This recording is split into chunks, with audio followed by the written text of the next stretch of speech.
మొదటి నుండి కూడా మనిషి ఒకే చోట ఉండడం కాకుండా ఒక ప్రాంతం నుండి మరొక ప్రాంతానికి వలస వెళ్లడం ద్వారా కొత్త కొత్త ప్రదేశాలను అన్వేషించడం నేర్చుకున్నాడు. అలా భూమి మీద ఉన్న వేర్వేరు ఖండాలు, ఉత్తర దక్షిణ ధృవాలు, సముద్ర అడుగు భాగాలకు చేరుకున్నాడు.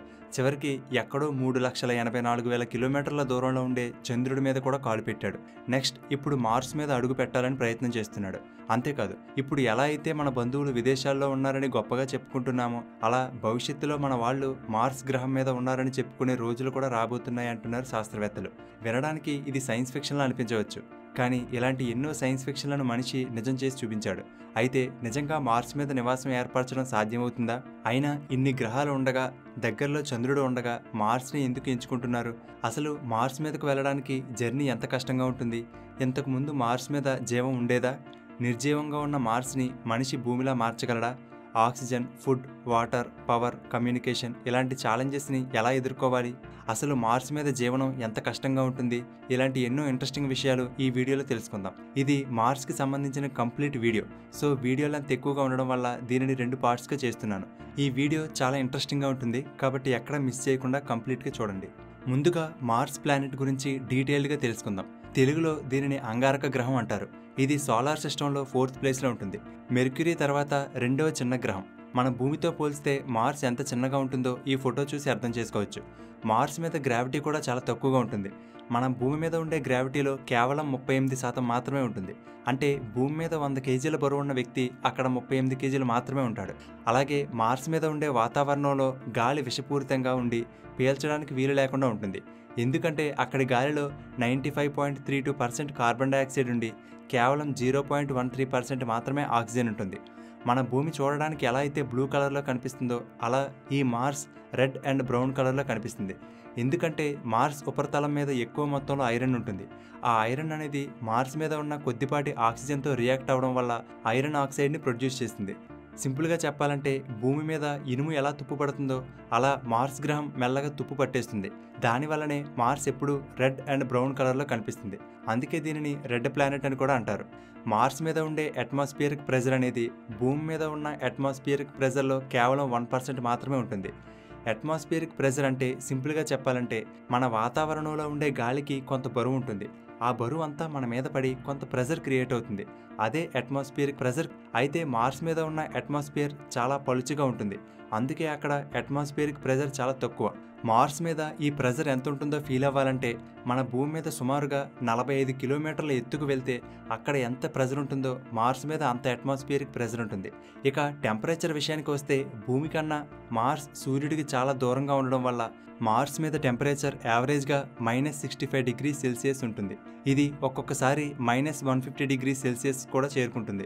అలాగే మన భూమి మీద ఉన్న అట్మాస్ఫియర్ సూర్యుడి నుండి వచ్చే హీట్ మళ్ళీ స్పేస్లోకి వెళ్లకుండా పట్టి ఉంచుతుంది. దీనినే గ్రీన్ హౌస్ ఎఫెక్ట్ అని కూడా అంటారు. దీనివల్ల భూమి మీద జీవులు నివసించడానికి కావాల్సిన పర్ఫెక్ట్ టెంపరేచర్ మెయింటైన్ అవుతూ ఉంటుంది. కానీ మార్స్ మీద అట్మాస్ఫియర్ చాలా పలుచగా ఉండడం వల్ల సన్ నుండి వచ్చిన హీట్ మళ్ళీ స్పేస్లో కలిసిపోతుంది. దీనివల్ల కూడా మార్స్ మీద టెంపరేచర్ చాలా తక్కువగా ఉంటుంది. మార్స్ మీద టైంని మార్షియన్ టైం అని అంటారు. మన భూమి మీద ఒక రోజుకి 24 గంటలు కదా, అలాగే మార్స్ మీద ఒక రోజుని సోల్ అని అంటారు. ఒక సోల్ 24 అవర్స్ 40 మినిట్స్ ఉంటుంది. అలాగే ఇక్కడ సంవత్సరానికి 365 రోజులు కదా, మార్స్ మీద ఒక సంవత్సరానికి 687 రోజులు ఉంటాయి. ఎందుకంటే మార్స్ సూర్యుని చుట్టూ తిరగడానికి ఎక్కువ టైం పడుతుంది. అలాగే మన భూమికి చంద్రుడు ఎలాగో మార్స్కి 2 ఉపగ్రహాలు ఉన్నాయి. ఒకటి ఫోబోస్, 2 డైమోస్. కానీ ఇవి చంద్రుడిలా గుండ్రంగా కాకుండా ఇర్రెగ్యులర్గా బంగాళాదుంప షేప్లో ఉంటూ మార్స్ చుట్టూ తిరుగుతూ ఉంటాయి. అయితే ఈ మార్స్ కూడా మన భూమిలాగానే సుమారుగా 450 కోట్ల సంవత్సరాల క్రితం ఏర్పడింది. అయితే అసలు ఈ గ్రహాలు ఎలా ఏర్పడ్డాయి అనేది తెలుసుకోవడానికి ఆల్రెడీ మన ఛానల్లో మన భూమి ఎలా ఏర్పడిందని ఒక వీడియో చేశాను. ఆ వీడియో చూస్తే మీకు క్లారిటీ వస్తుంది. ఆ వీడియో లింక్ డిస్క్రిప్షన్లో ఇచ్చాను, ఒకసారి చెక్ చేయండి. ఇప్పుడంటే చూడడానికి మార్స్ డెడ్ ప్లానెట్లా ఉండి ఎటువంటి అట్మాస్ఫియర్ లేకుండా ఉంది. కానీ సుమారుగా 350 కోట్ల సంవత్సరాల క్రితం వరకు మార్స్ మీద అట్మాస్ఫియర్ ఉండేదని, తర్వాత దానిని కోల్పోయిందని అంచనా వేస్తున్నారు. అప్పటి వరకు కూడా మన భూమి మీద ఎలా అయితే అట్మాస్ఫియర్ ఉందో మార్స్ మీద కూడా అలాగే ఉండి జీవులు నివసించడానికి అనుకూలంగా ఉండేదట. కానీ ఇప్పుడు ఎందుకు మారిపోయిందో చూద్దాం. మన భూమికి సెంటర్లో కోర్ భాగంలో లిక్విడ్ ఐరన్, నికెల్తో నిండి ఉంటుంది. మన భూమి తిరుగుతూ ఉండడం వల్ల ఈ కోర్లో వచ్చే కదలికల వల్ల మన భూమి చుట్టూ మ్యాగ్నెటిక్ ఫీల్డ్ క్రియేట్ అయింది. ఇది మన భూమి చుట్టూ ప్రొటెక్టివ్ షీల్డ్లా ఉండి మన భూమిని చాలా విధాలుగా కాపాడుతూ ఉంటుంది. ఉదాహరణకి సూర్యుడి నుండి సోలార్ విండ్స్ అంటే సౌర తుఫాన్లు వస్తుంటాయి. వీటితో పాటు స్పేస్ నుండి హై ఎనర్జీ ఛార్జ్డ్ పార్టికల్స్ వస్తూ ఉంటాయి. ఇవి ఎంత పవర్ఫుల్ అంటే ఇవి వచ్చినప్పుడు వాటితో పాటు భూమి మీద ఉన్న అట్మాస్ఫియర్ అంటే గాలి, తేమ, వివిధ రకాల గ్యాసులు ఇవన్నీ కూడా కొట్టుకుపోయి స్పేస్లో కలిసిపోతాయి. దానివల్ల భూమి మీద అట్మాస్ఫియర్ అనేది ఉండదు. కానీ మన చుట్టూ ఉన్న ఎర్త్ మ్యాగ్నెటిక్ ఫీల్డ్ అనేది ఈ solar winds and charged particles నుండి మన ఎర్త్ని కాపాడుతుంది. అయితే మొదట్లో మార్స్కి కూడా కోర్ భాగంలో మోల్టెన్ కోర్ ఉండి దాని వలన ఏర్పడిన మ్యాగ్నెటిక్ ఫీల్డ్ ఉండేది. కానీ మార్స్ ప్లానెట్ చిన్నగా ఉండడం వల్ల దాని కోర్లోని లిక్విడ్ ఐరన్ అంతా త్వరగా కూల్ అయిపోవడం వల్ల ప్రొటెక్టివ్ షీల్డ్ని జనరేట్ చేయగలిగే హీట్ సరిపోలేదు. దాంతో మార్స్ తన మ్యాగ్నెటిక్ ఫీల్డ్ని కోల్పోయింది. దానివల్ల solar winds, high energy charged particles వల్ల చాలా వరకు అట్మాస్ఫియర్ అంటే హైడ్రోజన్, ఆక్సిజన్ గ్యాసులతో పాటు మార్స్ మీద నదులు, సముద్రాల్లోని వాటర్ ఇలా మొత్తం అంతా స్పేస్లోకి కొట్టుకుపోయి ఉంటుందని అంచనా. మరి ఇలాంటి పరిస్థితులు ఉన్న మార్స్ మీద నివసిస్తే సూర్యుడి నుండి వచ్చే రేడియేషన్ డైరెక్ట్గా తగలడం వల్ల క్యాన్సర్ వంటి వ్యాధులు వస్తాయి. గ్రావిటీ తక్కువగా ఉండడం వల్ల మజిల్స్ వీక్ అయిపోతాయి, ఎముకలు గుల్లబారిపోతాయి, బాడీ లోపల ఫ్లూయిడ్స్ సరిగ్గా డిస్ట్రిబ్యూట్ అవ్వకపోవడం వల్ల గుండెకి సంబంధించిన వ్యాధులు వస్తాయి, కంటి చూపు తగ్గిపోతుంది, ఇమ్యూన్ సిస్టమ్ వీక్ అవుతుంది. మరి ఇన్ని సమస్యలు ఉన్నా కూడా మార్స్ని ఎందుకు ఎంచుకున్నారు?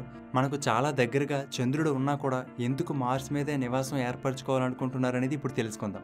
దానికన్నా ముందు ఒక చిన్న విషయం ఫ్రెండ్స్, మీలో ఎవరైనా మీ నెలవారీ ఖర్చులు పోగా మీ సేవింగ్స్లో కొంత అమౌంట్ని స్టాక్స్, మ్యూచువల్ ఫండ్స్, ఐపీఓ వంటి వాటిలో ఇన్వెస్ట్ చేయాలనుకుంటే ఏంజెల్ వన్ ఒక బెస్ట్ ఆప్షన్. దీనిలో మీరు జస్ట్ 10 minutesలో ఫ్రీగా డీమ్యాట్ అకౌంట్ ఓపెన్ చేసుకోవచ్చు. అలాగే కేవలం 100 రూపాయలతో కూడా మీరు ఇన్వెస్ట్మెంట్ని స్టార్ట్ చేయవచ్చు. అలా మీరు ప్రతి నెల కొంత అమౌంట్ స్టాక్స్లో కానీ మ్యూచువల్ ఫండ్స్లో కానీ ఎస్ఐపి ద్వారా ఇన్వెస్ట్ చేసుకోవచ్చు. మీరు ఇన్వెస్టర్ అయినా కానీ లేదా ట్రేడింగ్ చేసేవారైనా సరే ఈ ఏంజెల్ వన్ ప్లాట్ఫామ్ చాలా యూస్ఫుల్గా, సింపుల్గా ఉంటుంది. ఈ Angel one account opening link ఈ వీడియో డిస్క్రిప్షన్లో ఇచ్చాను. ఆ లింక్ మీద క్లిక్ చేసి ఫ్రీగా డీమ్యాట్ అకౌంట్ ఓపెన్ చేసుకోండి. ఒకవేళ అకౌంట్ ఓపెనింగ్లో మీకు ఏమైనా డౌట్స్ ఉంటే క్రింద ఉన్న వాట్సాప్ నెంబర్కి మెసేజ్ చేస్తే వాళ్ళే అకౌంట్ ఓపెన్ చేయడంలో మీకు హెల్ప్ చేస్తారు. సో ఇంట్రెస్ట్ ఉన్న వాళ్ళు ఒకసారి చెక్ చేయండి. ఇక టాపిక్లోకి వెళ్ళిపోతే ఎందుకు మార్స్ని సెలెక్ట్ చేశారు అనేది చూసుకుంటే మిగిలిన గ్రహాలతో పోల్చితే మార్స్ మన భూమికి చాలా దగ్గరగా ఉంది. కాబట్టి ట్రావెలింగ్కి టైం అండ్ కాస్ట్ కూడా తగ్గుతుంది. అలాగే మిగిలిన గ్రహాల కన్నా మార్స్ గురించే మనకి ఎక్కువ ఇన్ఫర్మేషన్ తెలుసు. అంతేకాదు మన భూమి స్ట్రైట్గా కాకుండా 23.5 degrees యాంగిల్లో ఒక వైపుకు వంగి తిరుగుతూ ఉంటుంది. దీనివల్లనే మన భూమి మీద సమ్మర్, స్ప్రింగ్, వింటర్ ఇలా సీజన్స్ ఉన్నాయి. అలాగే మార్స్ కూడా 25 degrees ఒక వైపుకు వాలి తిరుగుతుంది. దీనివల్ల మార్స్ మీద కూడా సీజన్స్ ఉంటాయి. చంద్రుడి మీద ఈ సీజన్స్ ఉండవు. నెక్స్ట్ మనం లైఫ్ అంటే జీవం గురించి మాట్లాడాలంటే ముందు ఉండవలసింది వాటర్. మార్స్ మీద ధృవాల దగ్గర చాలా వాటర్ ఐస్ రూపంలో గడ్డకట్టుకుపోయి ఉంది. ఇలా మార్స్ మీద ఉన్న ఐస్ మొత్తాన్ని కరిగిస్తే మార్స్ అంతటా 115 అడుగుల ఎత్తు వాటర్తో నిండిపోతుంది. అంత వాటర్ ఉంది మార్స్ మీద. అంతేకాదు ఒకప్పుడు మార్స్ మీద నదులు, కాలువల ద్వారా వాటర్ ఫ్లో అయింది అనడానికి ఆధారమైన ఫొటోస్ కూడా లభించాయి. మార్స్ మీద కూడా ఇంచుమించుగా మన భూమిలాగే ఎంతో కొంత అట్మాస్ఫియర్, గ్రావిటీ, మానవ జీవనానికి ఉపయోగపడే కొన్ని మెటీరియల్స్ అండ్ మినరల్స్ ఉన్నాయి. ఇవన్నీ చంద్రుడి మీద లేవు. కాబట్టి ఏ విధంగా చూసుకున్నా మిగిలిన అన్నిటికన్నా మార్స్ మీదే లైఫ్ సాధ్యమవుతుందని శాస్త్రవేత్తల అభిప్రాయం. అయితే చిన్న మైక్రోబ్ నుండి పెద్ద పెద్ద తిమింగలాల వరకు ఒక జీవి బ్రతకాలంటే నీరు అవసరం. మరి మార్స్ మీద నీరు ఉందా లేదా అనేది చెక్ చేయడానికి నాసా మార్స్ మీదకు ఎన్నో రోవర్స్ని పంపింది. వాటిలో ముఖ్యమైనది క్యూరియాసిటీ.